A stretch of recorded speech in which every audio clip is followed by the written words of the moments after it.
saya lihat Indonesia sekarang ini sedang ada di mukadimah, sedang dibelasah oleh Allah, sedang diuji oleh Allah melalui ujian-ujian dari pihak yang sedang berkuasa. Fakta yang ada sekarang, hanya di Indonesia saja Islam sedang diobok-obok. Maksud saya Islam sedang diobok-obok apa? Di Indonesia kayaknya Islam sengaja akan dipinggirkan. Islam, bangsa itu apa? Kita dibangkrutkan, kita dimiskinkan. Maaf, terasa apa tidak sekarang? Terasa apa tidak sekarang?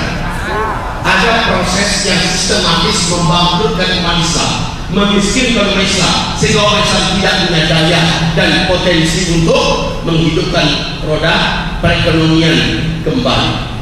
Bangsa bodoh apa itu bodoh? Teror berupa fisik. Fisik kita ditekan, disakiti, ditangkap, disiksa, dibunuh dan sebagainya. Usul dulu, teror mental, dituduh sebagai teroris, dikecam, diancam, ya, kemudian difitnah dan sebagainya.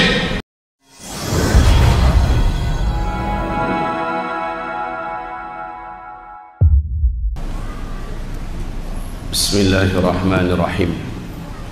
Assalamualaikum warahmatullahi wabarakatuh. Alhamdulillah, wassalatu wassalamu ala rasulillah sallallahu alaihi wasallam. La hawla wa la quwwata illa billah. Rabbi syrah li sadri wa yassir li amri wahlul 'uqdatam min lisani yafqahu qawli. Allahumma arinal haqqa haqqan warzuqna tiba'ah wa arinal batila batilan warzuqna jitinabah. Amma ba'du. Ibadallah, isma'u qawlahu azza wa jalla fi muhkami tanzilih. A'udhu billahi minasyaitanir rajim. وعد الله الذين آمنوا منكم وعملوا الصالحات لا يستخلفنهم في الأرض كما استخلف الذين من قبلهم ولا يمكنن لهم دينهم الذي ارتضى لهم ولا يبدلنهم من بعد خوفهم أمنا يعبدونني لا يشركون بي شيئا ومن كفر بعد ذلك فأولئك هم الفاسقون. صدق الله العظيم. اللهم ارحمنا بالقرآن. وقال النبي صلى الله عليه وسلم ألا إني قد جئتكم بها بيضاء نقية ليلها كنهارها لا يزيغ عنها بعد ذلك إلى هالك. أما بعد. Segala pujian dan syukur kita adalah untuk Allah Rabbuna Azza wa Jal, untuk kekasih Allah dan kekasih kita Asyraful Anbiya wal Mursalin Sayyidina Muhammadin sallallahu alaihi wasallam. Sebaik-baik bangsa ukhrijat linnas, kalian telah dikeluarkan untuk seluruh manusia.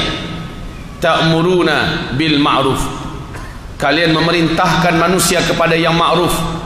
Wa tanhauna 'anil munkar, dan kalian melarang manusia dari kemungkaran. Wa tu'minuna billah, sementara kalian adalah orang-orang yang menjaga iman kalian kepada Allah. Di ayat ini vulgar sekali Allah memberikan pengakuan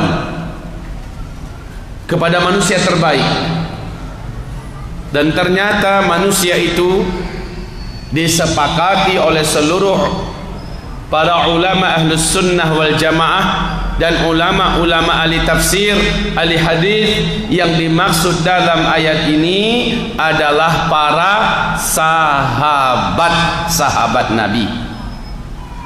Kuntum khaira ummah, kalian adalah sebaik-baik bangsa. sebaik-baik umat.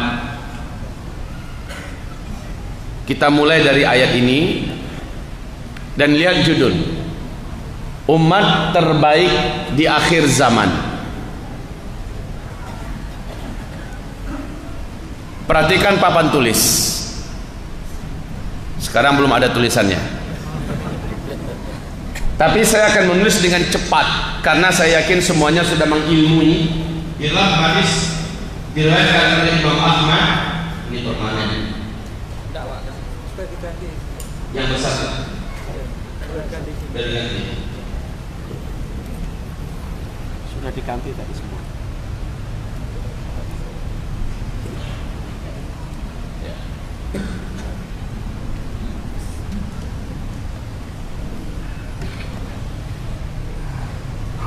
Kalau yang kita dengar judulnya adalah umat terbaik di akhir zaman, yang mendapatkan pengakuan dari Allah sebagai umat terbaik itu siapa?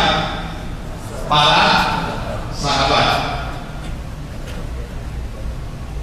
Dari Nabi diutus oleh Allah sebagai Nabi dan Rasul dalam usia beliau 40 tahun. Dianggap ini dalam kajian kita seperti dengan start. Nabi mengatakan kalian akan menjalani 5 fase sejarah. Fase pertama, fase nubuah. Umat Islam dipimpin oleh Nabi Muhammad SAW selama 23 tahun. Lalu fase kedua, umat Islam akan dipimpin oleh para khulafaur rasyidin yang menggunakan sistem kerajaan. Ini adalah fase khilafah dengan konsep kenabian. Perhatikan, simak baik-baik. Khilafah ala minhajin nubuwah. Khilafah ala minhajin nubuwah. Berapa tahun ini berlangsung Bapak Ibu? 30 tahun. 30 tahun. Yang mengisi fase kedua siapa? Khairul ummah kan? Bangsa terbaik, para sahabat. Ini yang mengisi, ya. Kemudian berakhir, selesai, masuk pada fase ketiga. Di fase ketiga, umat ini dipimpin oleh para khalifah yang menggunakan sistem kerajaan. Mulkan Afdal. Fase ini sangat lama sekali, 1227 tahun. Ada dinasti Bani Umayyah, dilanjutkan dengan dinasti Bani Abbasiyah, berakhir dengan dinasti Bani Utsmaniyah. Fase ini telah berakhir. Kapan berakhirnya?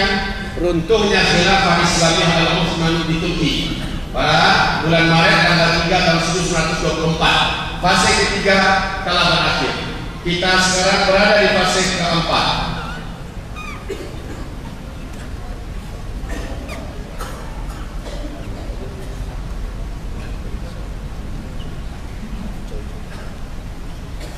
Fase keempat, Mulkan Jabariyah. Fase Islam sedang tidak berkuasa dunia.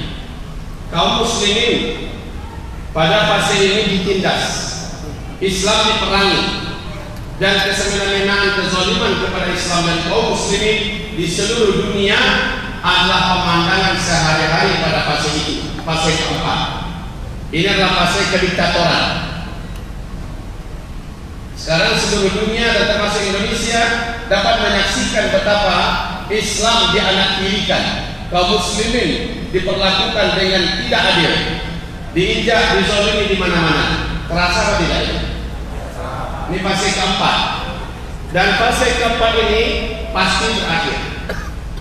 Di fase keempat, Rasul katakan ujian-ujian iman yang akan dipikul oleh umat Nabi Muhammad di akhir zaman bukan bertambah ringan, tetapi semakin berat dan bertambah berat. Fase keempat pasti berakhir, lalu kalian ditutup oleh kata Rasulullah dengan fase kelima. Fase kelima ini Allah umumkan juga dalam Al-Quran, surat yang ke-24, surat An-Nur ayat yang ke-55, tegak kembali ke khalifahan dengan konsep kenabian, khilafah, dengan cara pemerintah seperti Nabi Muhammad SAW memerintah. Jadi bahasa Nabi dalam hadis ini sama, khilafah ala minhajin nubuwah. Ini yang sekarang lagi digoreng-goreng orang sekarang ya. Kekhalifahan seolah ini adalah benda menakutkan. Yang takut dengan terbitnya matahari adalah vampir, Dracula, kuntilanak, penjahat-penjahat. Ini yang takut terbitnya matahari. Dia suka malam terus, tapi mustahil malam akan senantiasa malam. Tidak mungkin. Malam pasti berakhir, fajar pasti menyingsing, dan matahari pasti terbit. Ketika matahari terbit, itulah dia fase kelima. Di fase ini kata Nabi, umat Islam akan Allah tutup umur di muka bumi ini. Orang beriman akan serentak habis, finish. Kenapa habis? Di sini terjadi tanda besar kiamat yang ketujuh, di mana akan berhembus permanen.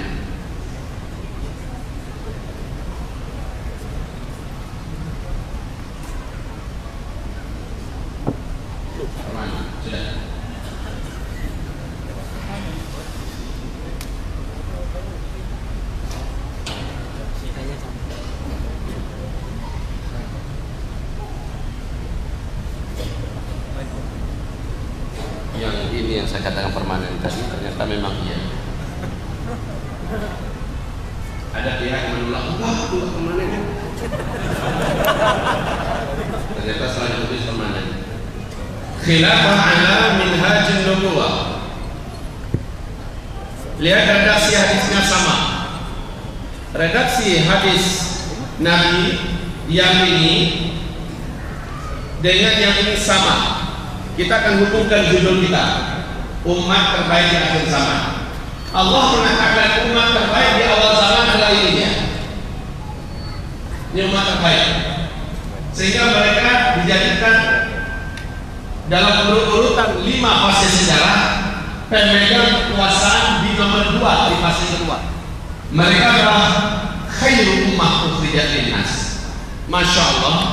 Ternyata di fase kelima, ungkapan dan redaksi bahasa Nabi mirip, benar-benar mirip 100% dengan yang ini.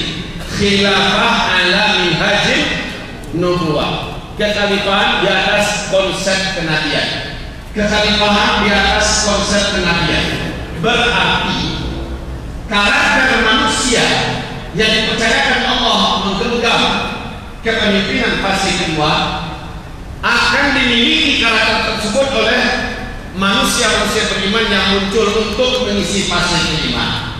Ada kemiripan, dan di situ kita akan berpegang kepada kata kunci dalam sunnatullah, at-tarikh yunidu nafsahu. Sejarah akan kembali terulang. Sejarah akan kembali terulang. Dulu Islam jaya, kuat, menggenggam dunia dengan karakteristik yang sempurna. Nanti di akhir zaman Islam akan kembali jaya, kuat, berkuasa dengan karakter yang sempurna mengisi kepemimpinan dunia. Sejarah akan kembali terulang. Siapa yang bisa mengulangi sejarah?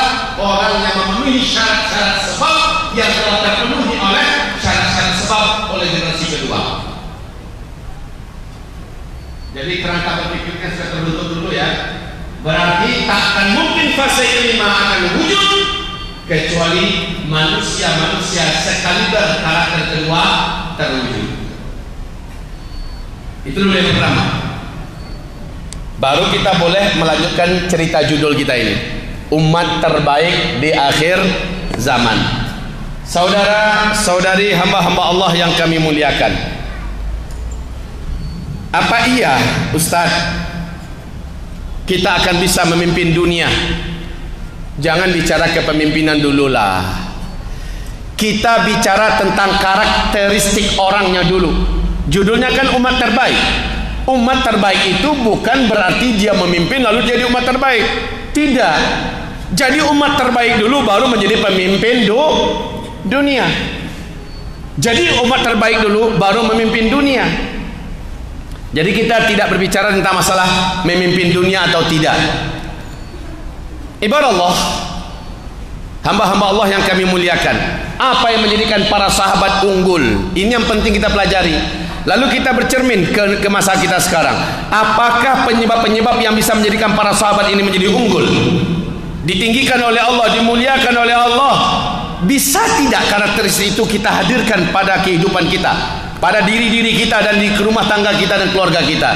Jika kita mampu, jika kita bisa, maka generasi kedua sudah berhasil kita persiapkan untuk menjadi generasi kelima. Demikian ibarat Allah yang kami muliakan, waktu saya di Sumatera Barat ada pertemuan para dai dan tokoh-tokoh serta ulama se-Sumatera Barat di Kabupaten 50 kota dekat dengan kota Payakumbuh, Sumatera Barat. Apa? Yang lain lagi?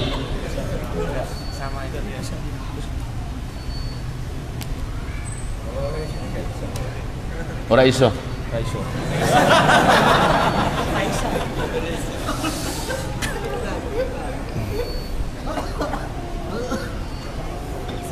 Ya, biarkan saja. Yang sudah tertulis, biarkan dia tertulis. Jadi dalam pertemuan itu, saya diminta menjadi salah satu narasumber. Kemudian saya memaparkan permasalahan-permasalahan yang bisa membuat umat ini bersatu. Setelah pemaparan selesai, para narator juga sudah selesai. Diberikan kesempatan pada floor untuk mengajukan pendapat-pendapat atau mungkin pertanyaan. Salah seorang ustadz duduk paling sudut, bersandar dengan tiang, angkat tangan.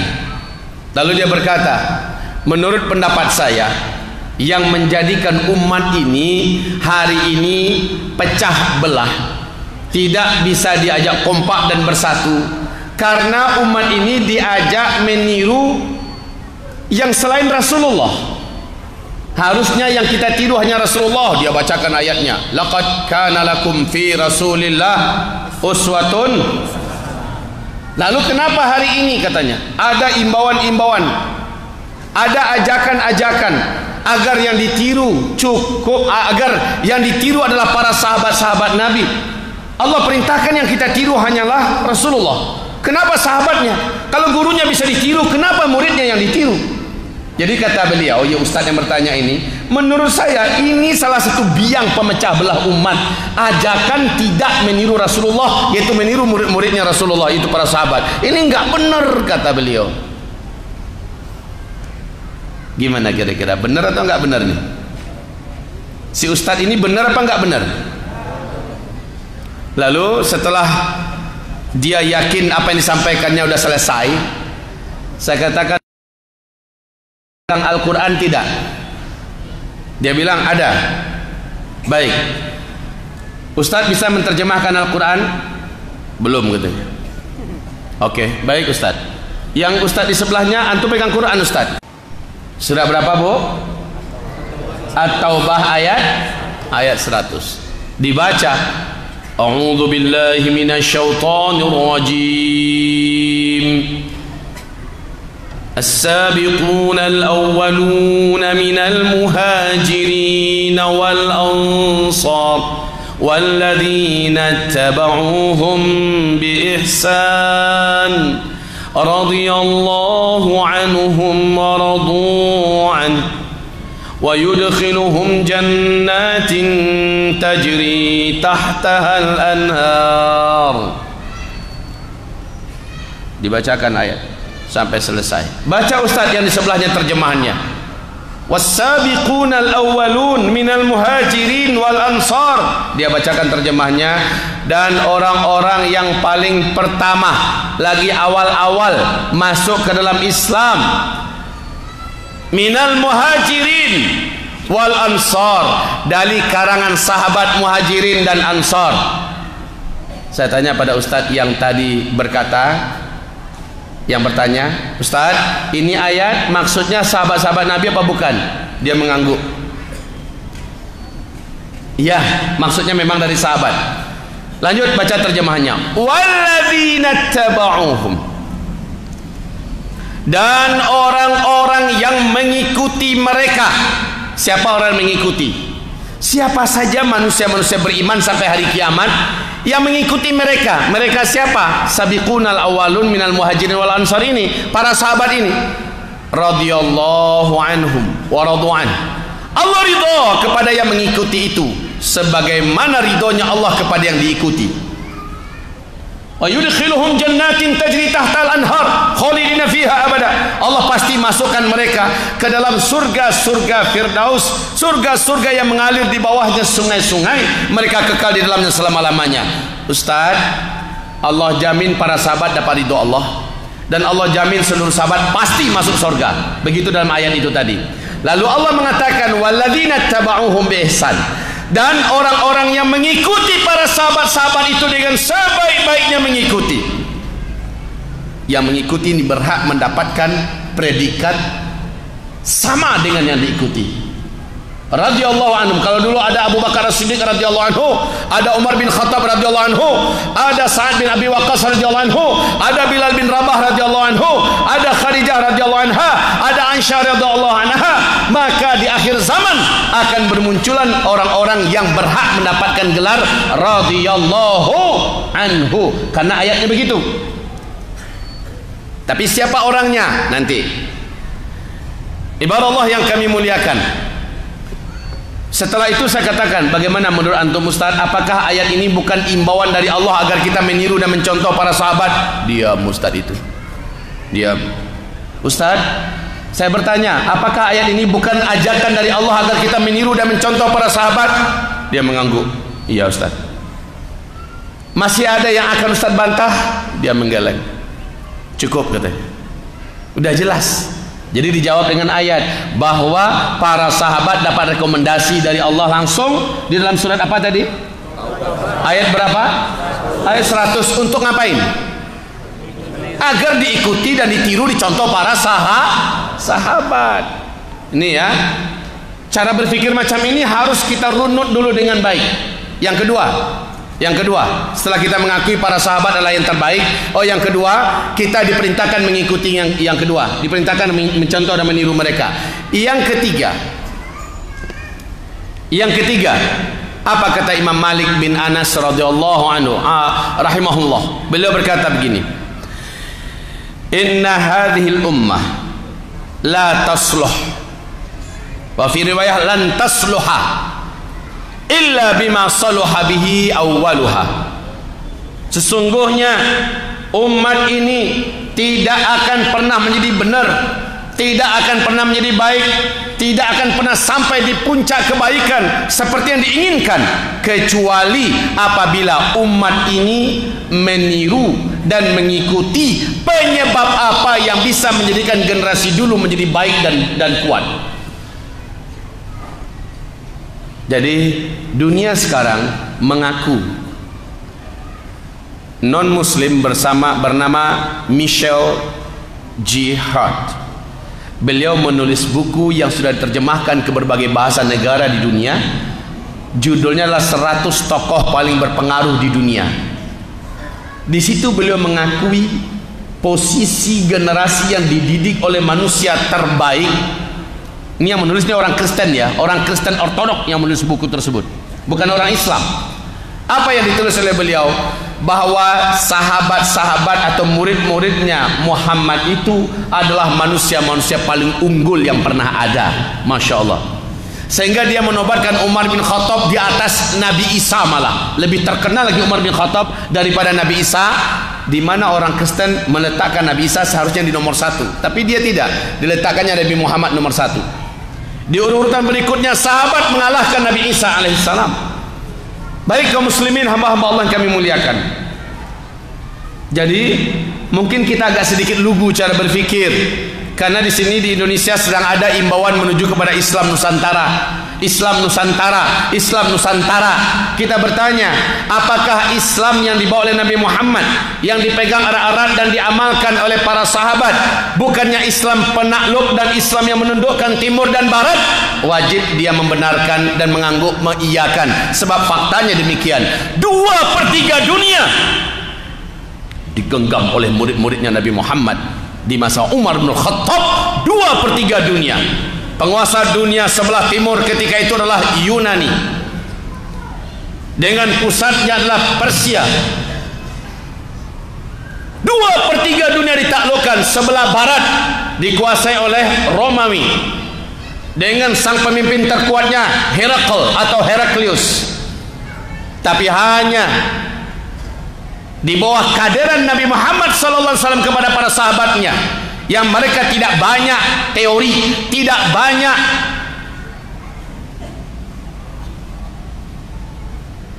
tidak ada embel-embelnya. Dari awal tidak ada embel-embelnya, di akhir tidak punya embel-embel. LC, MA, MM, MSc, nggak ada gelar profesor, doktor, nggak ada gelar TK pun nggak pernah para sahabat itu. Ala kadarnya Nabi mendidik mereka. Tapi Persia dan Romawi ditaklukkan oleh para sahabat, dan akhirnya peradaban yang ditelurkan oleh generasi emas ini menjadi kiblat seluruh dunia timur dan barat. Ribuan tahun lamanya, bukan sebentar, ribuan tahun. Camkan itu baik-baik saudara. Kalau kita katakan bahwa mereka ketinggalan, untuk zaman sekarang sudah tidak cocok, demi Allah, di zaman itu Yunani bukan peradaban yang nomaden ya, bukan peradaban yang tidak hebat. Persia dan Romawi bukannya peradaban yang tidak hebat, tetapi sekali lagi dikatakan bahwa dua-duanya akhirnya minder dengan pemerintahan Islam yang pusatnya di Madinatul Munawwarah, yang memimpin adalah orang-orang yang nggak pernah sekolah tapi mereka fanatik kepada Islam. Ini dia kuncinya, mereka fanatik kepada Islam.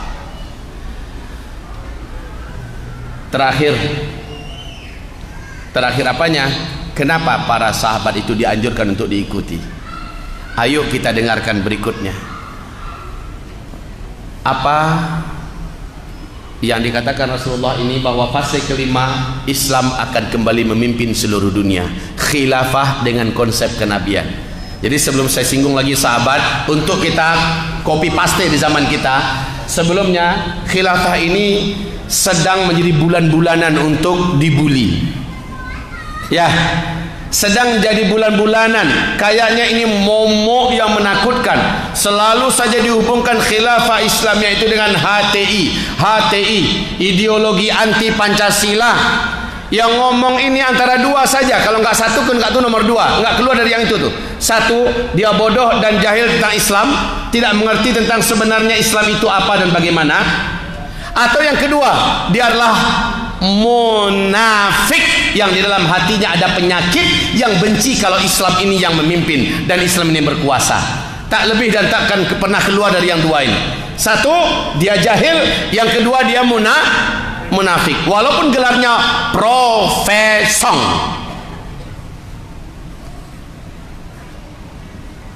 Ibarat Allah yang kami muliakan, seperti yang saya katakan tadi, khilafah Islamiyah ini paten dalam Al-Quran. Surat berapa? Surat 24. Nama suratnya surat An-Nur ayat yang ke 55. Jadi Allah yang menyebutkan, wa'adallahu alladhina amanu minkum wa 'amilus shalihat la yastakhlifannahum fil ard kama istakhlafal ladhina min qablihim.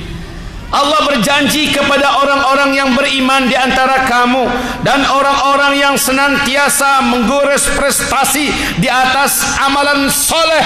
Allah berjanji kepada mereka, pasti mereka akan kembali memimpin seluruh dunia, menegakkan khilafah Islamiyah sebagaimana dulu mereka telah memimpin khilafah Islamiyah seluruh dunia. Lihat fase pertama, kedua dan ketiga, Islam memimpin 2/3 dunia. Dan fase penutup, Islam kata Rasulullah memimpin 100%. Dunia ini akan dipimpin oleh Islam secara total di fase kelima. Fase pertama, kedua, ketiga, Islam memimpin dunia. Fase keempat, kekosongan pemerintahan Islam memimpin terhadap dunia di fase keempat, fase kita sekarang. Dan di dalam ayat surah An-Nur ayat 55, Allah berjanji kamu akan kembali mengambil kepemimpinan dunia sebagaimana dulu kamu memimpin dan tegak khilafah Islamnya. Berarti memang zaman sekarang ini zaman di mana Islam sedang tidak memimpin dunia. Pada fase kelima kita akan kembali memimpin dunia. Baik, sekarang Bapak Ibu hamba yang menjalankan bilang dan tingkat masuk Islam orang hari ini, masya Allah. Di Inggris orang masuk Islam hari ini, masya Allah. Di Eropa atau di Rusia bisa-bisa disampaikan 2040 Rusia akan menjadi Muslim terbesar seluruh dunia. Hari ini di Amerika orang berbondong-bondong masuk Islam. Justru sampah-sampah peradaban yang hari ini dielu-elukan, baik isu-isu yang bermunculan, seluruhnya mulai dicampakkan dari negeri itu. Dan mereka tidak percaya dengan isu-isu yang ada. Mereka percaya dengan Islam. Sekarang Islam diterima di belahan dunia sebelah barat. Saat mereka bosan melihat semua kegaduhan, semua kekotoran, semua kebusukan, semua kelicikan, semua kezaliman yang ada pada isu-isu yang ada, dan mereka percaya dengan Islam. Ribuan tahun Islam memimpin dunia, dan Islam menunjukkan dunia ini aman dan tentram. Tapi baru sebentar Islam tidak memimpin dunia. Dunia semua hancur lebur, pertumpahan darah, kekacauan, kezaliman di mana-mana, dan manusia seperti berubah menjadi binatang. Itu terjadi pada fase keempat. Jadi mereka yakin, barat saling yakin bahwa Islam adalah solusi satu-satunya pada masa depan. Coba kita lihat. Sementara kalau kita perhatikan, kebosanan orang melihat fakta yang ada sekarang. Hanya di Indonesia saja Islam sedang diobok-obok. Maksud saya Islam sedang diobok-obok apa? Di Indonesia kayaknya Islam sengaja akan dipinggirkan. Kayaknya di berbagai negara Islam juga seperti itu. Di Arab Saudi, ulama-ulama ditangkapin, imam-imam ditangkapin, nggak boleh bicara kebenaran, jangan bicara syariat, jangan bicara khilafah, semua pada ditangkapin Ustaz. Begitu juga di Uni Emirat Arab, begitu juga di Kuwait, di Bahrain, di Mesir, di mana-mana sekarang Ustaz. Saya sampaikan bahwa pada fase keempat ini ujian itu terus naik dan terus menanjak naik. Ujiannya berat sekali. Dan justru ujian ini datangnya di negeri-negeri yang mayoritas Islam. Tapi tak apa. Saya tanyakan kepada Bapak Ibu, apa yang menjadikan para sahabat ini hebat? Jawabannya, yang menjadikan para sahabat itu ada tiga: mukadimah, isi, dan penutup. Mukadimahnya para sahabat beriman lalu ditempa dengan ujian yang berlapis-lapis. Dari pihak mana yang datangnya ujian itu? Dari pihak yang berkuasa. Dari pihak yang berkuasa. Kafirin Quraisy yang ada di Mekah membawasah para sahabat, menguji iman mereka sehingga terbukti memang mereka benar-benar mukmin. Ini mukadimah. Isinya sudah saya sampaikan. Penutupnya juga akan saya sampaikan. Karena tiga penyebab ini, mukadimah, isi, dan penutup, para sahabat menjadi khairul umat yang terbaik. Nah, kita sekarang tinggal memilih. Kalau untuk mukadimah, saya lihat Indonesia sekarang ini sedang ada di mukadimah, sedang dibelasah oleh Allah, sedang diuji oleh Allah melalui ujian-ujian dari pihak yang sedang berkuasa. Betul tidak? Dan itu ingat di seluruh dunia. Islam dan kaum muslimin diuji oleh Allah dengan ujian yang berat. Untuk menuju fase kelima, untuk memimpin dunia, mereka yang lulus ujianlah yang akan menjadi pengisi fase kelima. Maka di fase keempat ujian itu bukan mengendor ya. Ujian itu semakin naik, semakin terus naik. Sampai kapan ujiannya? Sampai yang tiga tipe ujian ini terjadi ketiganya. Bukan surah Al-Baqarah 214. A'udzu billahi minasyaitonir rajim.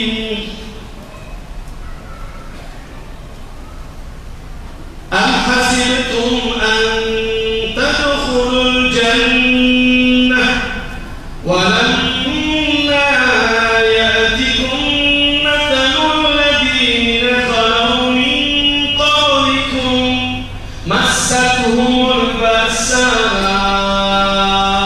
والضراء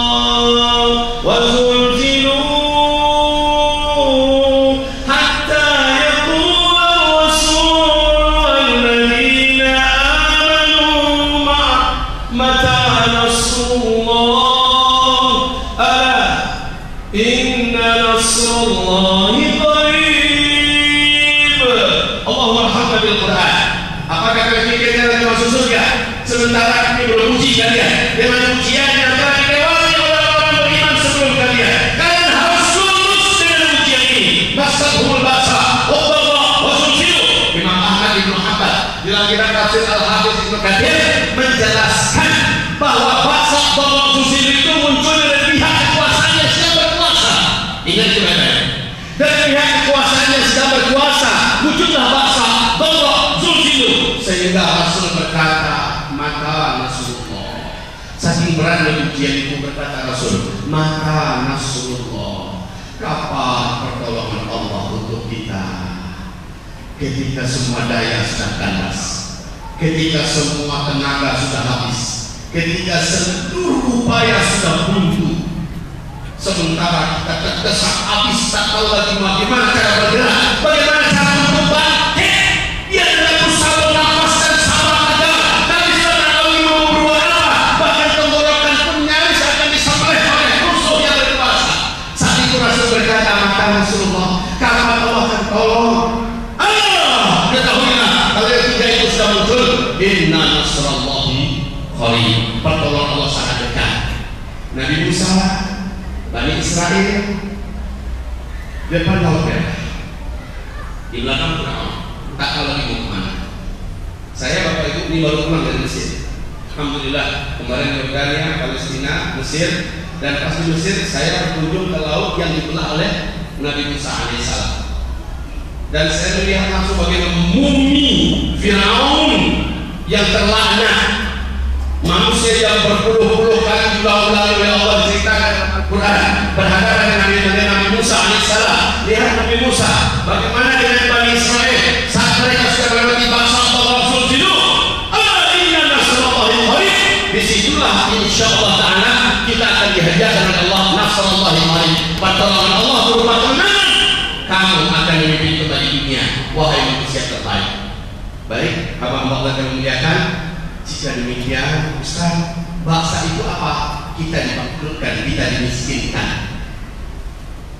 Maaf, terasa apa tidak sekarang?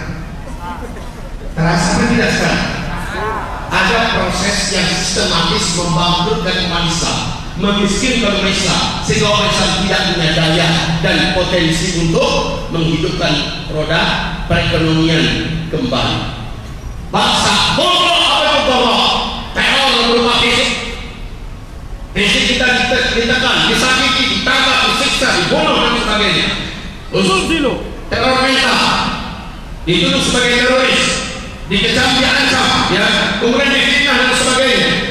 Setelah yang ketiga ini berlalu, barulah ala ini nasrallahi qarib. Katakanlah pertolongan Allah itu sangat dekat. Baik, kalau demikian, kita kembali fokus ya. Kita kembali fokus.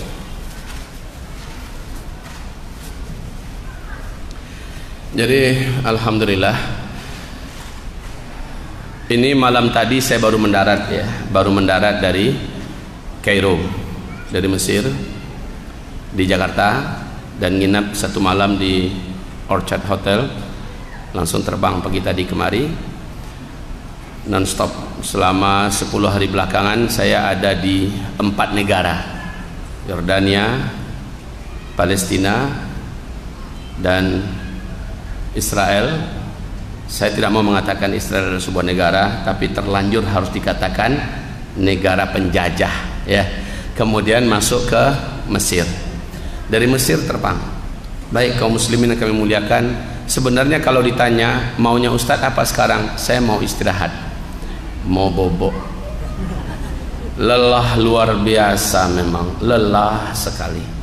Tetapi semoga lelah ini Allah ganti nanti. Seperti kata Syekh Islam Ibn Taimiyah berkata, rahatul mu'min al-maut. Istirahatnya orang beriman itu hanyalah kematian. Teman-teman saya, orang-orang terdekat saya, tim saya, mendampingi saya Pak, seminggu 2 minggu jadilah sakit semua. Sakit semua. Karena memang saya non-stop. Semoga Allah kuatkan terus hamba Allah yang mampu masih hidup dan dijaga oleh Allah sehingga terus bisa menyuarakan dan mendakwahkan Islam ini. Amin. Baik kaum muslimin yang kami muliakan, kami berangkat 96 orang ya jumlahnya semua, Masya Allah, dari berbagai kota.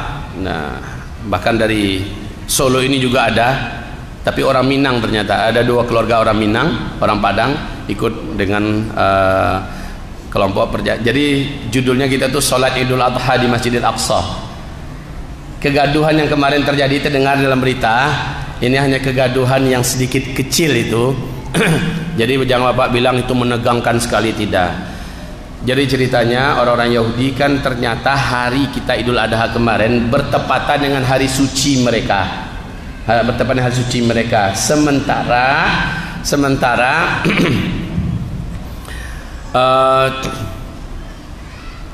Donald Trump sudah mengumumkan Yerusalem sebagai ibu kota Israel. Jadi menurut mereka Yerusalem dengan Masjid Al-Aqsa itu sudah milik mereka. Bagi umat Islam khususnya tempatan tidak menerima dan tidak mengakui. Lalu akhirnya kaum muslimin bertekad untuk memperpanjang pelaksanaan sholat Idul Adha kemarin ini. Maka harusnya jam 6:30 kita ada sholat, ditunda menjadi jam 7:30. Diberikan ceramah dulu. Kemudian setelah jam 7:30, 1 jam setelah itu memang dia dirancang agar para tamu-tamu penziarah-penziarah di berbagai dunia pulang dulu. Nah setelah itu baru kegaduhan dimulai. Jadi setelah kami sampai di hotel semuanya, baru terdengar berita kegaduhan terjadi di kawasan Masjidil Aqsa, Baitul Maqdis, seperti yang kita dengarkan kemarin. Untuk saya beritahu kepada Bapak Ibu, jangan khawatir ke Palestina. Itu adalah tanah dan negeri suci kita. Kita berangkat ke sana adalah sebuah perintah dari Rasulullah. Sengajakan diri kalian berbekal, berbenah-benah untuk berangkat ke 3 masjid: Masjidil Haram, Masjid Nabawi, dan Masjidil Aqsa. Kita selama ini sudah ke Masjid Nabawi, Masjidil Haram, alhamdulillah. Tapi pernah nggak kaki kita ini menginjak Masjidil Aqsa? Belum. Maka menabunglah, siapkanlah. Ya Allah, hamba ingin ke Masjidil Aqsa, hamba ingin sholat di sana. Kalau diceritakan mana yang paling padat dan paling rapat sejarahnya, demi Allah rapat sekali sejarah yang ada di Palestina, Pak. Masjidil Aqsa itu sangat padat sejarahnya, sangat padat. Negeri Isra Mi'rajnya Nabi Muhammad sallallahu alaihi wasallam. Baik, karena bukan ini topik kita kembali kepada topik utama. Jadi ibarat Allah yang kami muliakan, para sahabat itu baru bisa menjadi hebat mengisi fase kedua ketika mereka melewati mukaddimah, yaitu ujian-ujian yang berlapis-lapis. Umat Islam di akhir zaman di seluruh dunia, tidak terkecuali di Indonesia, sedang melewati mukaddimah ini sekarang. Sedang melewati masa-masa ujian. Kalau begitu, Ustaz, sahabat-sahabat lulus ya? Ya iyalah, dipuji oleh Allah. Buktinya mereka sudah lulus, mereka dapat pujian dari Allah Subhanahu wa taala. Lalu mukaddimah, isi apa yang menjadikan para sahabat itu menjadi hebat? Ternyata ada 5 penyebab. Sufyan Ats-Tsauri rahimahullah, Imam Malik bin Anas mengatakan yang menjadikan para sahabat itu hebat ada 5 perkara. Apabila kalian ingin meniru para sahabat, tirulah mereka dari yang 5 perkara ini. Ayo, surah At-Taubah ayat berapa tadi? Apa isinya? Di surah At-Taubah ayat 100 apa isinya? Intinya Allah perintahkan kita meniru para sahabat, mengikuti para sahabat. Dan sekarang apa yang dibuat oleh para sahabat sehingga mereka layak untuk ditiru?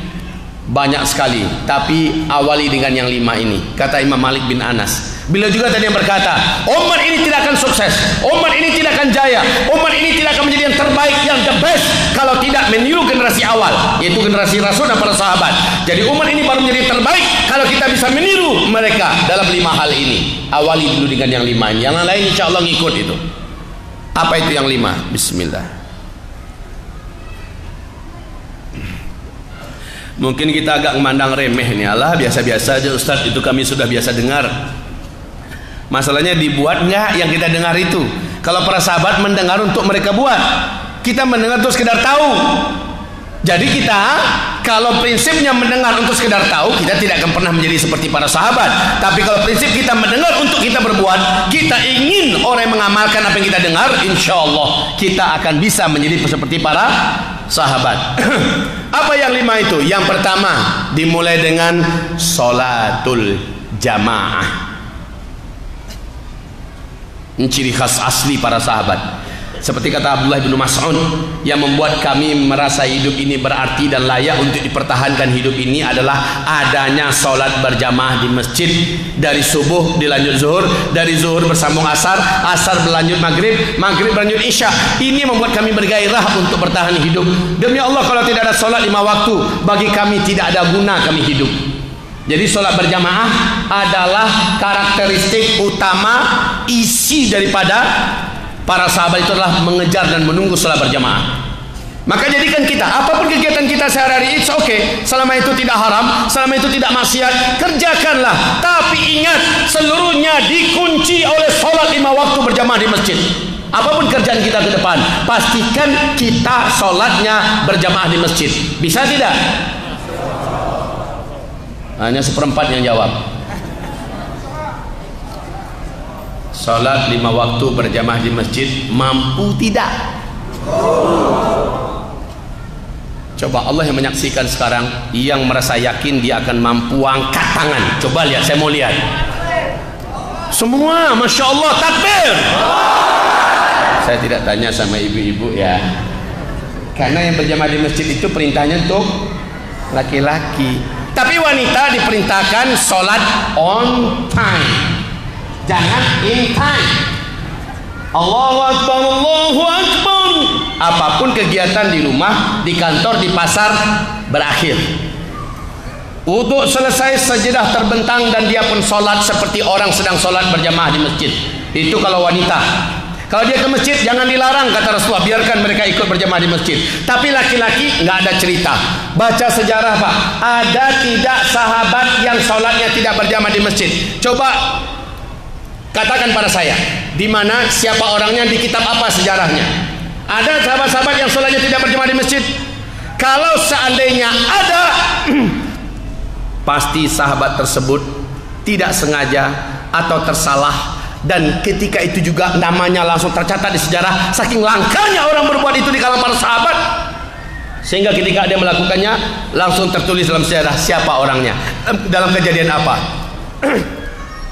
Contoh Anas bin Malik. Anas bin Malik. Jadi maaf Pak, saya tidak akan cerita muluk-muluk ya tentang generasi terbaik di akhir zaman, sholatnya nggak berjemaah di masjid. Terbaik pan? Yang terbaik itu sholatnya berjemaah di masjid, itu baru terbaik. Coba lihat contoh Anas bin Malik, termasuk orang terkaya di Madinah Al-Munawwarah ketika Rasulullah sudah meninggal dunia.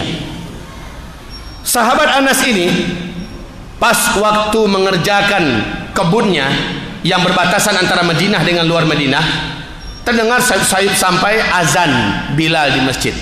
Maaf, azan di masjid terdengar, bukan azan Bilal ya. Kemudian tinggal satu batang pohon lagi yang belum selesai. Apa kata Anas?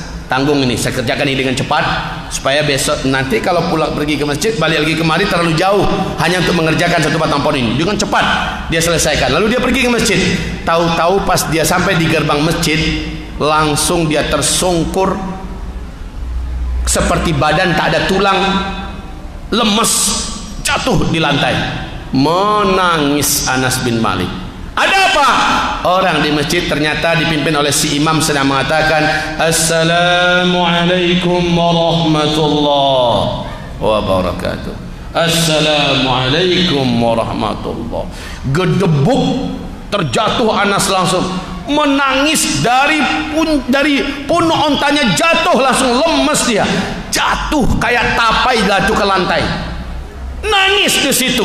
Dan berkali-kali dia mengatakan ya laitani lam talidni ummi, aduhai kiranya aku tak pernah lahir ke muka bumi ini. Menyesal Anas, terlambat melaksanakan sholat berjamaah, menyesal. Lalu singkatnya dia pun mengikrarkan di depan seluruh orang. Kalian dengarkan semua, semoga Allah ampuni hamba Allah ini. Kalian dengar semua, gara-gara satu batang pohon dari kebun kurma saya yang ada di daerah Anu. Ternyata itu kebun kurma, termasuk kebun kurma favorit dan ideal Pak ya, sangat bagus dan indah. Gara-gara itu katanya saya jadi terlambat melaksanakan sholat berjamaah bersama kalian. Maka ya Allah ampuni hamba, kebun itu seluruhnya hamba wakafkan untuk agamamu ya Allah. Satu kebun diwakafkannya untuk agama Allah, karena ada bahagian dari kebun itu yang membuat dia lalai melaksanakan sholat berjamaah. Ini yang saya maksud tadi. Coba buktikan, tunjukkan pada saya, ada tidak dalam sejarahnya sahabat yang meninggalkan sholat berjamaah?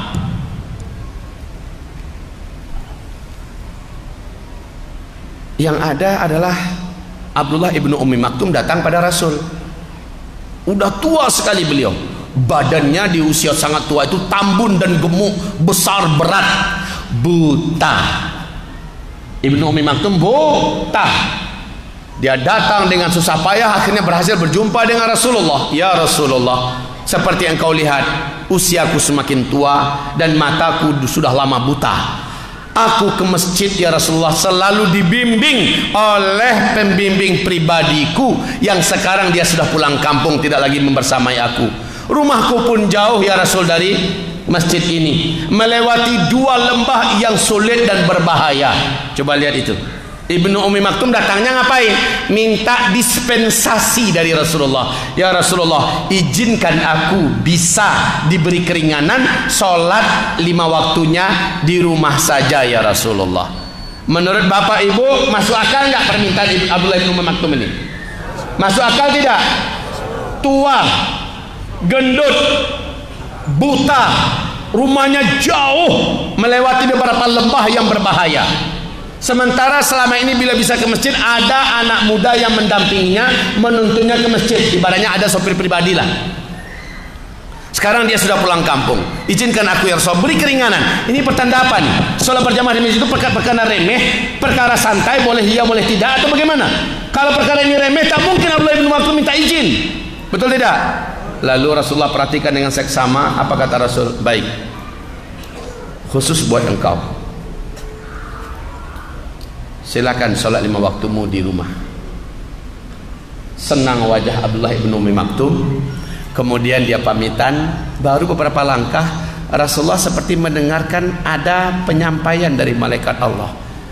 Dipanggil kembali Abdullah ibn Ummi Maktum ini oleh Rasulullah. Pak, sebentar, waktu azan berkumandang di masjid, suara azan muazzin di masjid kedengaran nggak sampai ke rumah bapak? Jawaban beliau, terdengar ya Rasulullah, sampai ke rumah saya. Maka apa kata Rasulullah? Fawajabat, kalau begitu tetap wajib bagi bapak ke masjid berjamaah. Buta, tua, tambun, rumah jauh, tetap engkau sholat berjamaah ke masjid. Bagaimana dengan yang muda-muda? Bagaimana dengan yang muda-muda? Ustaz, zaman sekarang kan teknologi pakai mic, jadi suaranya jadi jauh Ustaz. Lah kan diimbangi oleh teknologi sepeda motor. Alasan itu. Orang kalau punya alasan, corong masjid itu ke arah kamarnya, tetap dia punya alasan itu. Baik, karakter para sahabat yang pertama adalah mereka pencinta sejati dan pemburu sholat berjamaah 5 waktu di masjid. Titik. Itu saja dulu. Sekarang ini banyak yang teriak-teriak, Ustaz, kita saatnya jihad. Jihad Ustaz, perang. Udah gak kuat Ustaz, perang. Allahu Akbar, Allahu Akbar. Saya gak percaya dengan orang kayak gini, Pak. Saya nggak percaya. Sebab apa? Saya mau lihat dulu sholat berjamaahnya ada 5 waktu di masjid enggak? Kalau enggak, ini orang tong kosong nyaring bunyinya. Kalau ternyata diumumkan, kencing dalam celana dia. Kalau nggak pingsan di tempat, kencing dalam celana. Karena itu Allah sendiri yang menyebutkan dan mengumumkan demikian. Jadi yang minta-minta perang-perang sekarang tuh nanti. Sholat berjamaahnya dulu lah. Itu kuncinya yang pertama. Jadikan sholat berjamaah adalah semangat hidup. Spirit hidup kita adalah sholat berjamaah di masjid. Titik. Nggak ada tawar menawar. Anda kerja, mantapkan dalam pekerjaan itu. Kalau perlu sebelum kerja katakan, sholat 5 waktu saya jangan diganggu. Saya akan bekerja dengan profesional, saya akan bekerja dengan disiplin, tapi sholat berjamaah saya di masjid. Jika tidak diizinkan, saya akan cari kerjaan yang lain. Begitu Pak. Jadikan sholat 5 waktu adalah kunci dalam hidup kita, maka dia akan menjadi tiang jiwa kita. As-sholatu imaduddin. Yang pertama, jadi maaf ya, saya tidak memuluk-muluk dulu lah cerita. Saya cerita apa adanya sahabat untuk kita tiru, agar generasi fase kelima Allah jadikan kitalah yang layak menjadi orang-orangnya. Yang kedua, Karakteristik para sahabat yang kedua, tilawatul Quran. Para sahabat seluruhnya adalah pencinta dan manusia-manusia yang sangat akrab dengan Al-Quran. Di mana mereka berada, mulut mereka Al-Quran. Di mana mereka berada, mereka baca Al-Quran, tadabburi Al-Quran, tilawah Al-Quran, belajar Al-Quran. Hafiz seluruh para sahabat, baik laki-laki dan wanita. Masya Allah. Para ulama sekarang ditanya, seperti apa hubungan generasi awal dulu dengan Al-Quran? Wahai Syekh, ulama kita menjawab, seperti hubungan generasi sekarang dengan handphone. Coba lihat, saya tadi di airport, sepanjang mata saya memandang di ruang tunggu, semua orang megang handphone, Pak. Semua orang megang handphone. Kalau megang saja nggak apa-apa, ini pelototin handphone. Laki bini nggak ada lagi kalimat halus, lembut, nggak ada, semuanya diam. Itu diam. Yang ini bicara dengan orang lain di dunia maya, ini juga bicara dengan orang lain di dunia maya. Anak kecil, orang tua, wanita, laki-laki megang handphone semua. Ya Allah, ini orang Islam loh ya. Hari Jumat tak baca surah Al-Kahfi, dia tak belum. Ya Rabb, di pesawat udah begitu pramugari dan pihak pesawat mengatakan jangan aktifkan, diaktifkan handphone. Coba kayak gitu digituin Al-Quran, Masya Allah. Nah, para sahabat itu, Al-Quran ini adalah makanan mereka, Al-Quran adalah minuman mereka, Al-Quran adalah jiwa mereka, Al-Quran mengalir dalam darah mereka, helaan nafas mereka keluar masuk adalah Al-Quran. Maka sekali lagi kaum muslimin, generasi sahabat itu istimewanya. Saya lihat sekarang sudah banyak bermunculan tahfiz Al-Quran. Alhamdulillah. Sedang terjadi pelecehan Al-Quran di Kepulauan Seribu. Sampai sekarang kebangkitan Al-Quran benar-benar terasa dan nampak. Tapi itu kayaknya anak-anak di bawah kita ya Pak ya.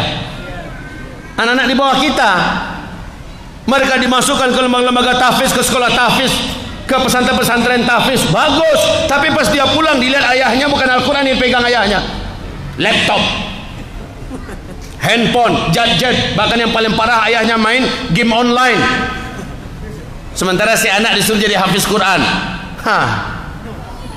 Yang bisa itu adalah ayahnya memberi contoh pada anaknya. Insya Allah anaknya yang akan mencontoh dan kuat. Baik Bapak Ibu yang kami muliakan, para sahabat tilawatul Quran, jadikan Al-Quran dekat. Boleh, saya tidak melarang kita pegang HP. Mana ada yang iblis gepeng pun? Ini iblis gepeng. Innalillahi wa inna ilaihi rajiun. Ada setannya di sini.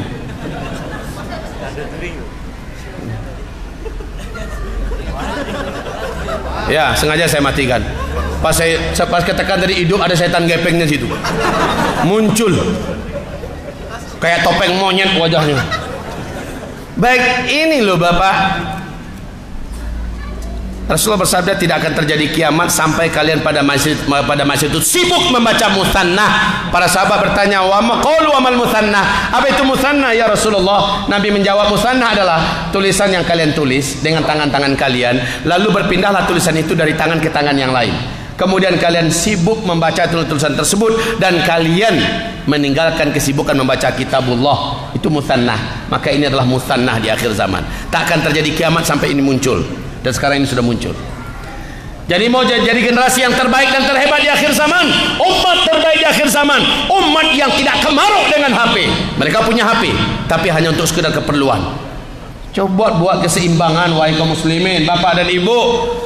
Buat keseimbangan, tidak apa-apa kita dengan HP, alasannya untuk berdakwah. Oke lah, kita coba menerima alasan palsu ini. Pada kenyataannya untuk berdakwah, paling berapa persen dari dia menyentuh HP ini untuk dakwah dibandingkan untuk urusan-urusan yang KTPLC dan gak karu-karuan. Bagusnya ini diinfakkan, diwakafkan. Halal ya.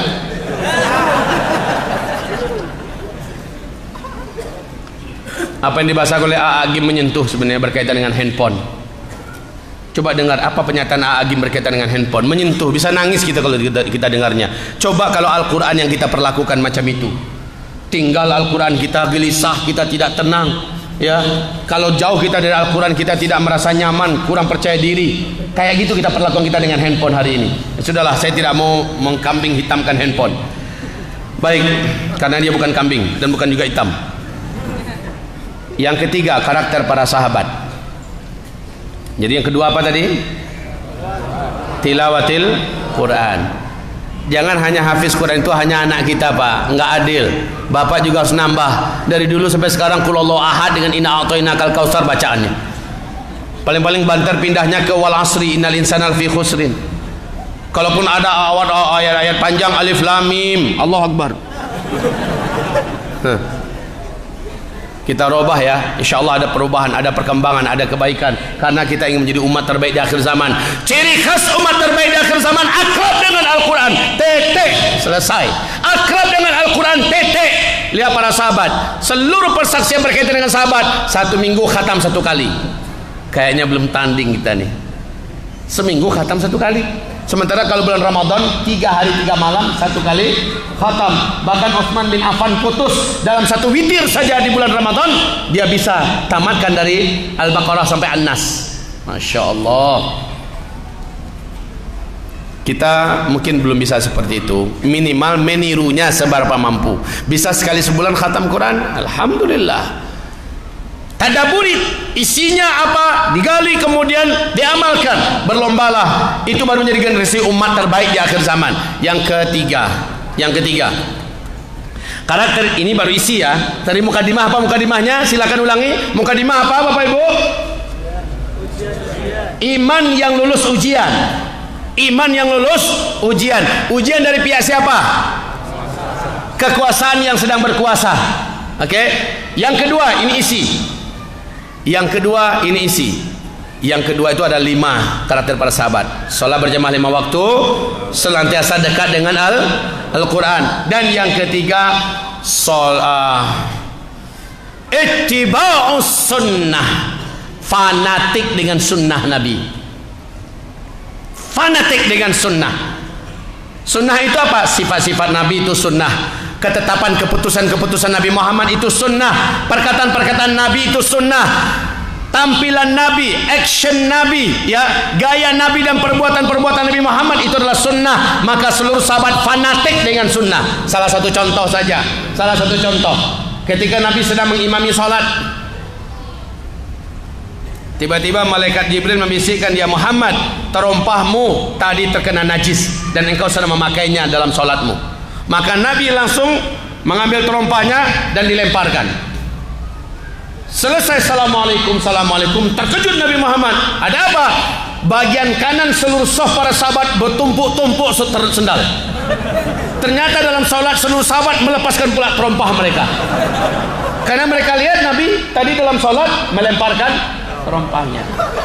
Kata Nabi, kenapa kalian? Kami lihat engkau melemparkan, kami lempar pula ya Rasul.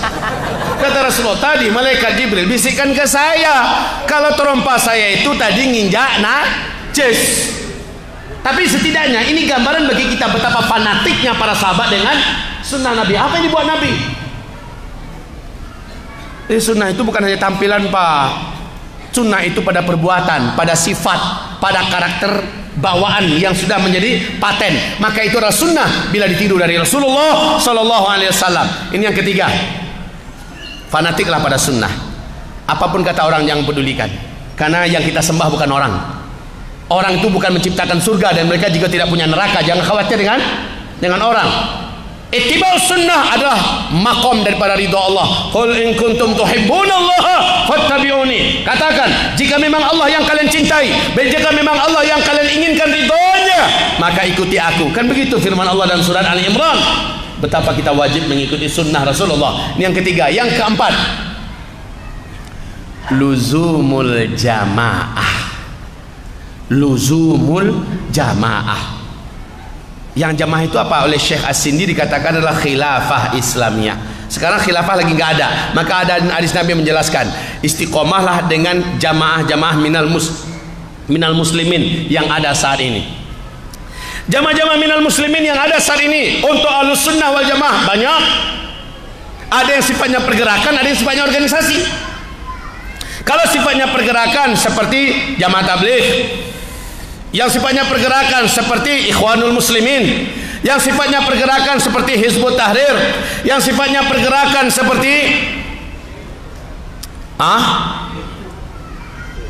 Jamaah Tabligh sudah, HTI sudah, FPI, MMI, ini contoh ya, yang sifatnya pergerakan. Ada jamaah yang sifatnya organisasi, seperti Muhammadiyah, seperti Nahdlatul Ulama, ya, seperti Persis dan sebagainya. Ini seluruhnya adalah Ahlus Sunnah wal Jamaah, luzumul jamaah.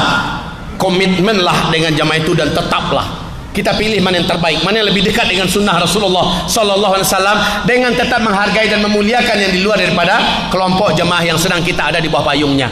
Jangan katakan jamaah kami saja yang paling baik, itu tidak ada pada para sahabat. Luzumul jamaah, jangan sesendirian. Ustaz, saya nanti baru komitmen dengan jamaah kalau sudah tegak khilafah Islamiyah, artinya kalau sudah muncul Imam Mahdi Ustaz. Kalau belum, saya lebih baik sendirian begini.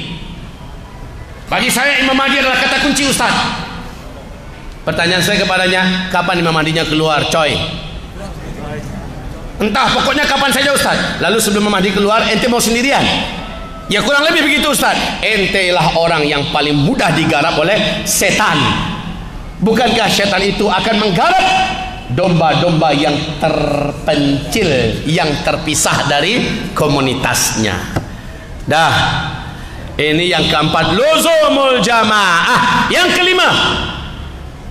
kelima, jadi maaf ya, yang keempat ini kunci ternyata agar kita tidak mudah digarap setan jin dan setan manusia. Dan yang terakhir ini, masya Allah, di samping dia isi, dia masuk ke dalam penutup. Yang terakhir adalah al-jihadu fi sabilillah. Saya masukkan langsung kepada yang penutup. Jadi pembukaan, isi, dan penutup. Penutup itu adalah dakwah dan jihad. Itu baru menjadi umat terbaik, Pak. Kalau di surat An-Nur, surat Ali Imran yang kita baca tadi, ayat 111, ternyata kuntum khaira ummatin ukhrijat linnas ta'muruna bil ma'ruf wa tanhauna 'anil munkar. Kalimat pertama di situ, sebelum menjadi orang beriman yang ahli tauhid, kalian itu tegakkan, mencegah manusia dari yang mungkar, memerintah manusia kepada yang ma'ruf. Dakwah wal jihad. Inilah dia makna daripada ta'muruna bil ma'ruf wa tanhauna 'anil munkar. Dan memang ini benar. Perhatikan. Nabi mengatakan di fase keempat ini kalian akan menghadapi fitnah yang sangat berat. Disebut dengan fitnah Duhaimah.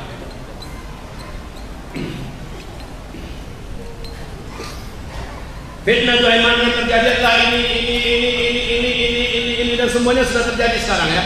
Kemudian kalian akan menghadapi tanda besar kiamat yang pertama, lalu menyusul tanda besar kiamat yang kedua. Fitnah Duhaimah itu berakhir dengan tanda besar kiamat yang kedua, yaitu munculnya Dajjal. Nah ini, saya katakan kepada mereka, fitnah Duhaimah ini maknanya di zaman sekarang, salah satu maknanya adalah demokrasi. Kenapa? Ini masjid, jangan tepuk tangan. Tepuk tangan itu bukan tipikal umat Islam. Ya, tepuk tangan itu adalah tipikal kaum nabi-nabi dulu yang Allah hancurkan dengan azab. Kalau ada sesuatu yang membahagiakan yang layak untuk kita puji Allah, Allahu Akbar, Masya Allah, itu saja. Sepakat? Ini salah satu makna daripada fitnah Duhaimah. Salah satu maknanya itu adalah demokrasi. Hadisnya sahih, riwayat Imam Ahmad. Jadi ini bukan pernyataan Ustaz Zulkifli ya, tapi Rasulullah mengatakan kalian akan bermula dengan kenabian yang itu adalah rahmat, lalu berlanjut dengan kekhalifahan itu adalah rahmat, lalu berlanjut dengan kekuasaan yang bersifat kerajaan itu adalah rahmat, lalu kalian akan masuki masa-masa di mana hanya yang muncul adalah imam-imam, itu juga rahmat. Muncul imam Islamiyah Kopassus tumbang oleh PBB, dikeroyok oleh Amerika dengan kawannya. Muncul imam Islamiyah di Mali, tumbang oleh PBB, dikeroyok oleh Amerika dengan kroninya. Muncul imam Islamiyah Yaman, tumbang oleh PBB, dikeroyok oleh kroninya. Ya, dan yang sekarang yang masih bertahan imam Islamiyah Taliban, yang ada di Afghanistan, mereka lah yang istiqomah dan menjadi pemenang. Uni Soviet hancur oleh mereka, Amerika sakaratul maut oleh mereka. Sekarang dengan resmi pemerintahan Islam, Emirat Islam yang Taliban dengan gagah mendatangi negeri-negeri Islam termasuk ke Indonesia, membawa nama Emirat Islam yang Taliban di Afghanistan. Takbir. Jadi itu Allah sebut, indera-indera itu Allah sebut. Lalu kata Rasulullah pada masa itu fakta yang sedang terjadi kata Rasulullah, ya takadamuna alaihi takadumul humur, kalian akan sering berebutan kekuasaan dan jabatan seperti kuda-kuda jantan yang kelaparan memperebutkan makanan. Inilah dia fase demokrasi, memperebutkan kekuasaan, betul tidak? Fa'alaikum bil jihad. Kita kembali kepada penutup daripada karakter para sahabat ya. Fa'alaikum bil jihad. Pada masa itu kemenangan hanya akan bisa dapatkan dengan jihad. Jadi saya katakan pada mereka di ijtima' ulama yang keempat, apakah saudara tidak menyaksikan benarnya hadis Nabi?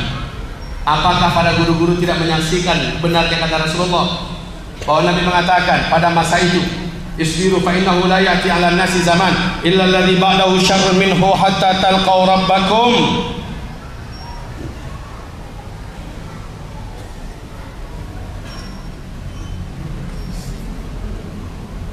Ini bukan salah saya ya.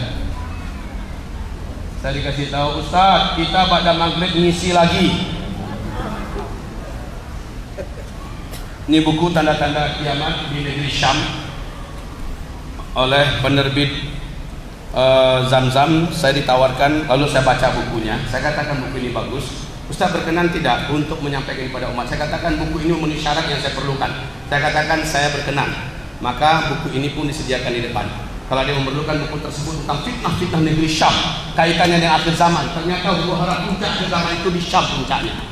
Di Syam puncaknya. Kalau kita ingin tahu sebelumnya, Dajjalnya, Ya'juj Ma'jujnya, Nabi Isa-nya yang kemarin baru kami kunjungi ke tempatnya, ada di buku ini. Rinci dan lengkap. Silakan, buku ini ada di luar 80.001 dan ada infak untuk agama Allah 50% dari keuntungannya. Saya katakan, berapa untuk saya? 50% Ustaz. Untuk saya itu adalah untuk agama Allah Subhanahu wa taala. Karena semua keuntungan yang macam-macam begini Pak, langsung untuk dakwah, langsung untuk fisabilillah. Silakan dapatkan di luar. Baik, kita kembali. Jadi, Bapak-bapak yang dimuliakan, ternyata kata Rasulullah, "Fa'alaikum bil jihad wa inna afdhala jihadikum ar-ribat." Maka pada masa itu kata Nabi, kemenangan kamu hanya bisa diperoleh dengan jihad. Oke, kemarin sudah kita terjemahkan dengan jihad politik, jihad ekonomi, jihad media, jihad pendidikan, jihad ideologi, jihad IT, jihad kedokteran, ya, macam-macam jihad sudah kita coba. Tapi kata Rasulullah, wa inna afdhala jihadikum ar-ribat, sesungguhnya jihad kalian yang paling unggul, yang paling menentukan, jihad yang bisa memenangkan pada masa itu adalah jihad yang ada ribatnya kata Rasulullah. Dan Masya Allah, jihad yang ada ribatnya itu dalam istilah fikih adalah jihad angkat senjata di medan tempur melawan musuh Allah yang ingin menghancurkan agama Allah dan kaum muslimin. Antara kita membunuh musuh atau kita dibunuh oleh musuh, kita syahid ketika kita terbunuh atau kita menang jika kita mengalahkan musuh. Hanya itu. Maka kata Rasulullah, pada masa itu itulah jihad terbaik bagi kamu. Jadi kaum muslimin, karakter para sahabat itu jadi hebat, menjadi umat terbaik karena mereka karakter dakwah dan karakter jihad. Maka jika kita persiapkan diri kita ke sana, maka insya Allah kita lah yang akan menyusul umat terbaik di akhir zaman. Tapi dengan awal-awalnya tadi apa dulu? Salat dulu. Terus apa lagi? Akhlak dengan Quran. Jangan dulu apa-apa jihad, jihad Allah. Dilihat salatnya subuh jam 6:30. Inna lillahi wa inna ilaihi raji'un. Udah nggak laku dah kalau gitu. Baik, hamba-hamba Allah yang memuliakan, saya tidak akan melanjutkan dan tidak akan memperpanjang. Singkat tetapi mengena. Saya berharap Bapak Ibu sekalian setelah dengarkan kajian ini, generasi terbaik itu tidak ada contoh yang paling ideal kecuali adalah generasi yang digembleng langsung oleh Rasulullah Sallallahu Alaihi Wasallam dan telah diberitahu kepada kita apa-apa isi daripada karakter mereka. Sudah kami sampaikan. Sederhana memang. Ternyata kata Rasulullah, mulai coba lihat sholat berjamaah saja. Jika kamu pandai menjaga sholat berjamaah 5 waktu di masjid, berjamaah di masjid, kamu tidak ketinggalan daripada takbiratul ihram bersama imam selama 40 hari 40 malam saja. Allah akan haramkan bagi kamu 2 hal. Pertama, Allah haramkan dari kamu sifat munafik sampai kamu mati. Yang kedua, Allah haramkan telapak kaki kamu menyentuh api neraka Allah. Luar biasa ya sholat berjamaah 5 waktu. Itu kalau kita kaji, kita rinci satu persatu, dahsyat Pak. Maka nggak main-main. Kalau sholat berjamaah itu adalah kunci dan seterusnya. Apalagi tilawatul Qur'annya, ittiba'us sunnahnya, luzumul jamaahnya dan al-jihadu fi sabilillahnya selesai. Maka saya katakan pada mereka, coba ini penutup ya. Coba kalian lihat, wahai para ulama kami, 2004 pilpres kita, pemilu kita di Indonesia ini macam mana? Sudah acak-adul, amburadul. 2009, oh luar biasa rusaknya demokrasi yang kita usung bersama-sama seperti ini kenyataannya sekarang. Kita berharap 2014, ternyata kecurangan dahsyat sekali terjadi ketika itu. Dan kita lihat 2019 lebih lagi TSMB. Apakah 2024 masih berharap? Saya bacakan hadis Nabi, fa innahu la ya'ti 'alan nasi zaman illa alladhi ba'dahu syarrun minhu hatta talqaw rabbakum. Jadi saya katakan pada mereka, silakan bagian ini tetap dijalankan, tetapi ingat kata Rasul, kemenangan kita Allah bukakan oleh pintu yang ini, pintu yang saya sampaikan, penutupan yang tadi. Maka bersiap-siaplah hamba-hamba Allah, mau tidak mau, siap tidak siap, kita akan menempuh jalur itu. Bukan kemauan kita, bukan pilihan kita. Kita tidak suka perang, kita mencoba mengelak sebisa-bisanya mengelak, tetapi jalurnya sudah disebut Nabi, itu jalurnya, hadisnya sahih. Ini merata nanti ke seluruh dunia, dan Indonesia termasuk bagian dari bumi kita. Kalau nggak mau, silakan jadi Tarzan di hutan sana. Mau tidak mau, ini jalan kita. Makanya lagi mengatakan jumlah lelaki dengan jumlah wanita di fase kelima, satu laki-laki berbanding 50 wanita. Pada mana kau laki-laki? Di penghujung fase keempat ini banyak Allah syahidkan mereka. Ini penjelasannya jelas dari Rasulullah. Di fase kelima ternyata yang banyak hidup adalah ibu-ibu.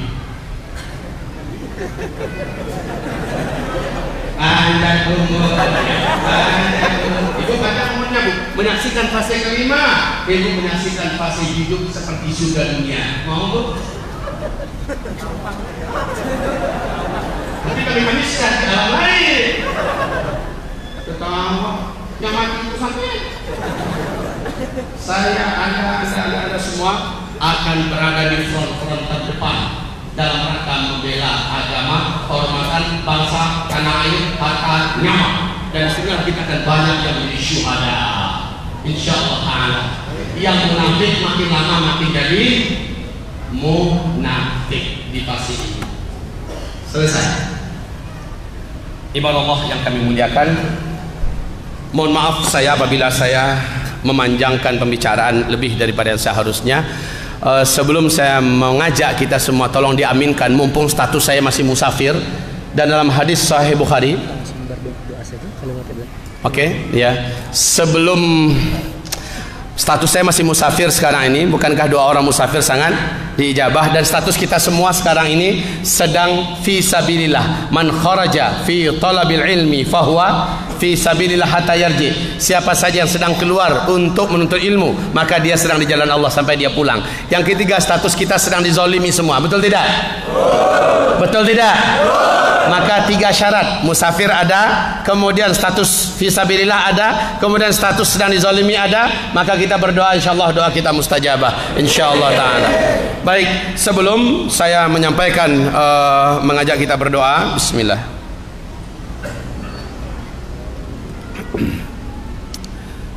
Tadi ada panitia menyebutkan tolong kotaknya diisi.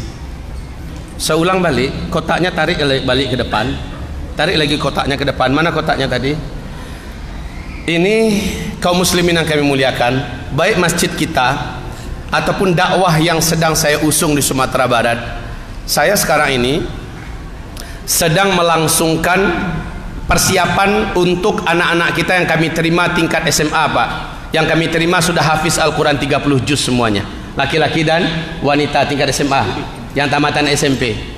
Masalah kita adalah kita belum punya sarana mereka, jadi mereka numpang dulu dengan adik-adiknya. Jadi yang sudah tamat ini, yang sudah hafiz Quran seluruhnya ini, numpang sama adik-adiknya, baik kelasnya, asramanya, rumah-rumah gurunya pada numpang semua. Maka alhamdulillah kita punya tanah seluas 1,3 hektar. Di atas tanah itu kami bangun 12 kali 43 lantai. Nah ini alhamdulillah sekarang sudah 85%. Alhamdulillah. Kita berharap Oktober ini bisa kita pakai Pak. Makanya cara saya tidak pernah mengajukan permintaan bantuan pada Timur Tengah atau pada pemerintah atau BUMN segala macamnya. Saya hanya sampaikan pada umat begini, lalu umat gotong royong. Seberapa mereka memasukkan, itulah yang akan kita jadikan semen, jadikan pasir, jadikan besi, jadikan upah untuk tukang dan sebagainya. Jadi sekarang kotak yang jalan ini adalah untuk agama Allah SWT yang kita kelola di Sumatera Barat. Dan mungkin sebagian nanti akan dipakai juga untuk kepentingan dakwah dan masjid di sini. Ya, silakan Bapak Ibu yang kami muliakan.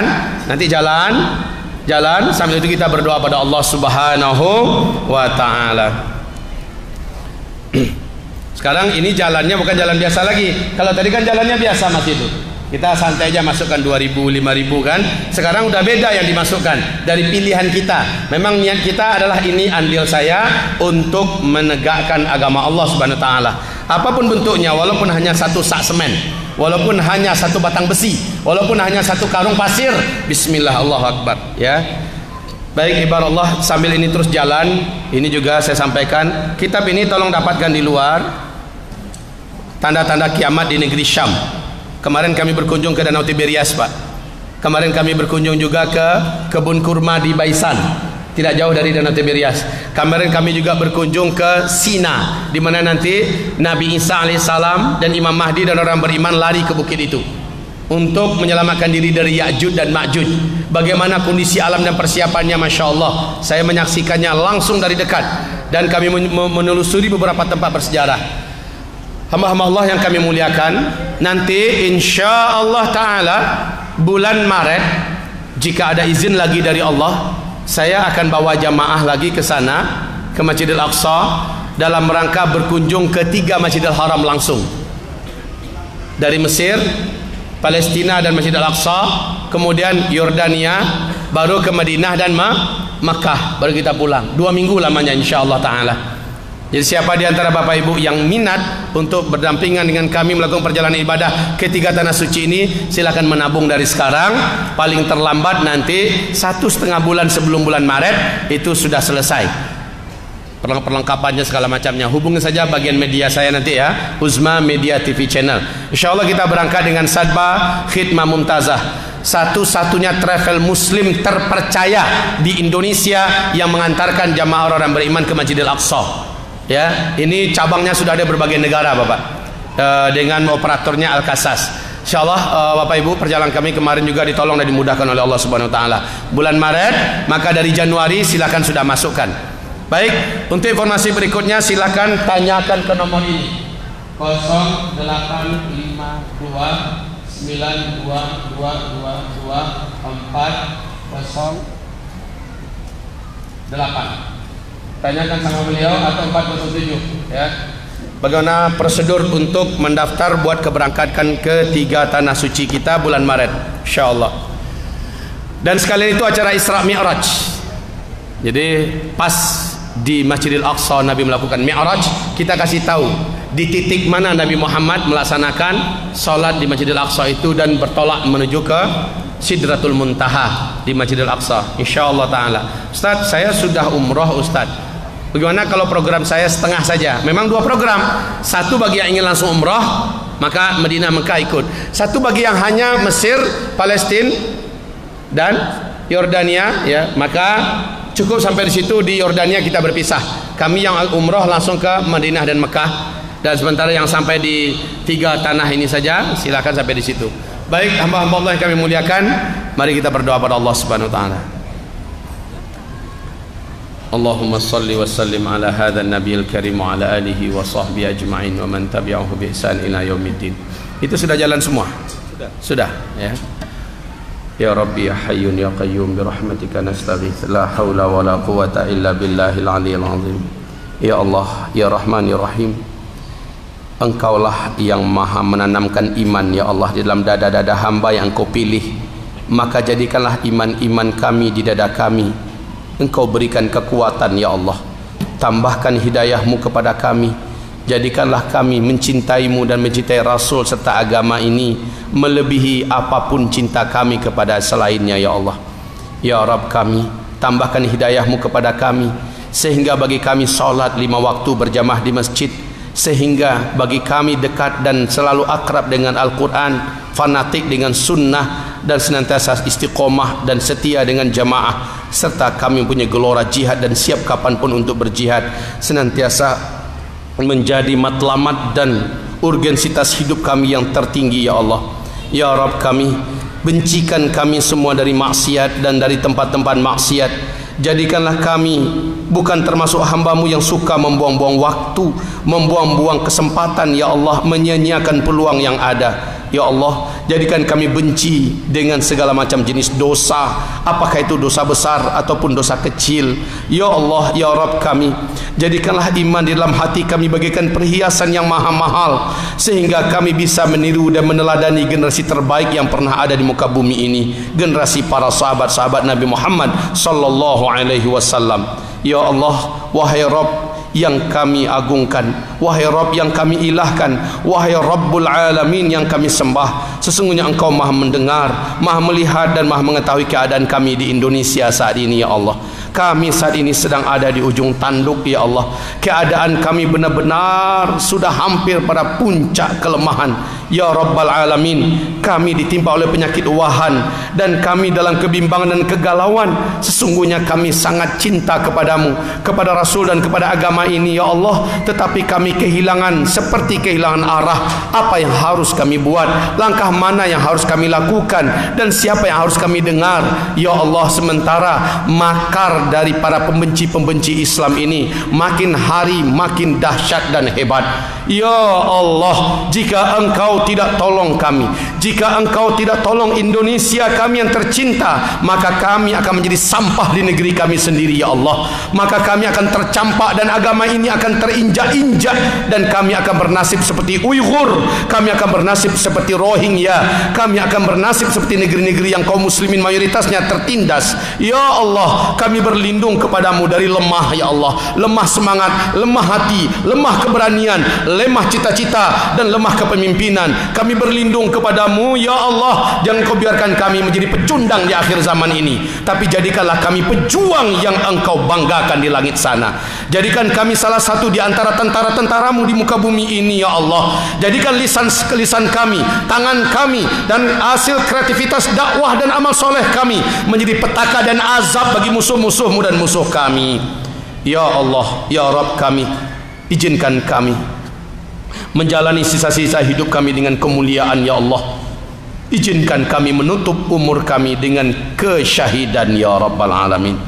Ya Allah, ya Arhamar Rahimin, untuk Indonesia kami tercinta, siapapun yang memimpin kami saat ini dan ke depan memimpin, ya Allah, mereka sayang kepada kami, mereka cinta kepada kami, mereka memuliakan Islam dan para ulama, dan mereka setia kepada Republik Indonesia dan NKRI ini. Ya Allah, maka kami berdoa dan memohon kepadamu, ya Rabbal Alamin, tolong diaminkan dengan serentak.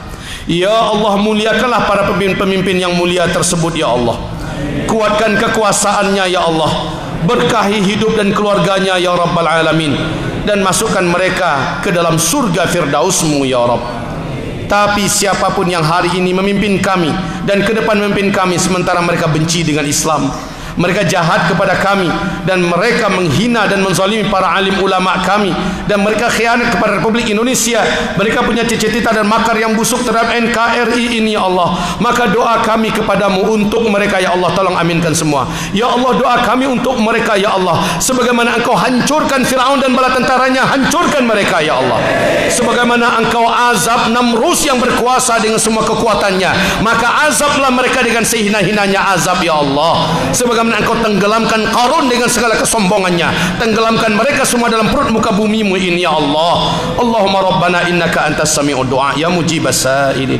Rabbana atina fid dunya hasanah wa fil akhirati hasanah wa qina adzaban nar. Subhana rabbika rabbil izzati amma yasifun wa salamun alal mursalin walhamdulillahi rabbil alamin. Rabbana atina fid fid dunya hasanah wa fil akhirati hasanah wa qina adzaban nar. Subhana rabbika rabbil izzati amma yasifun wa salamun alal mursalin walhamdulillahi rabbil alamin. Allahumma amin wa sallallahu ala rasulika nabiyil karim.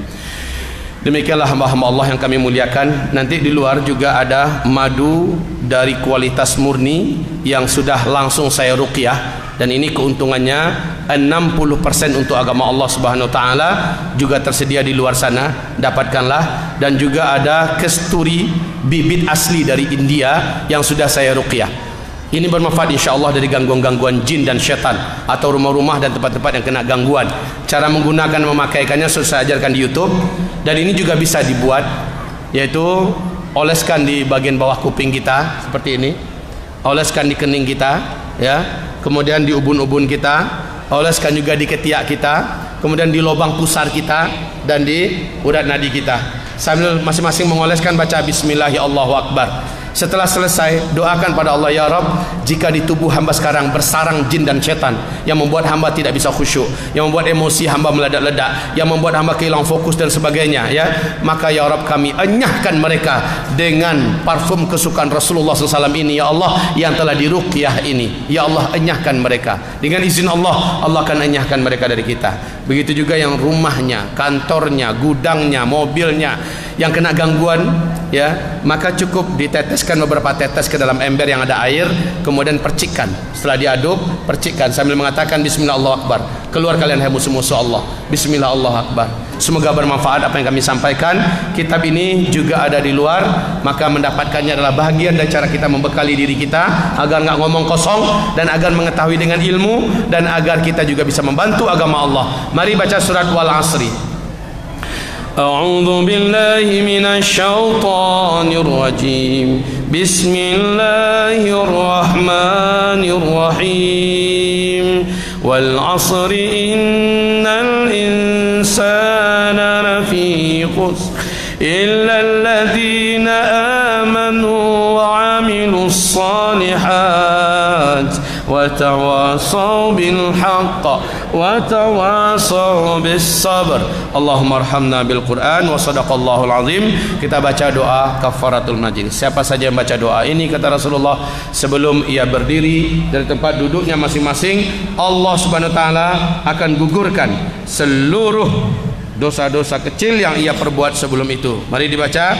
Subhanakallahumma wa bihamdika asyhadu an la ilaha illa anta astaghfiruka wa atubu ilaik. Walhamdulillahi rabbil alamin. Wabillahi taufiq wal hidayah. Ada pengumuman sedikit, tolongnya berdiri dulu oleh Ustaz. Assalamualaikum warahmatullahi wabarakatuh.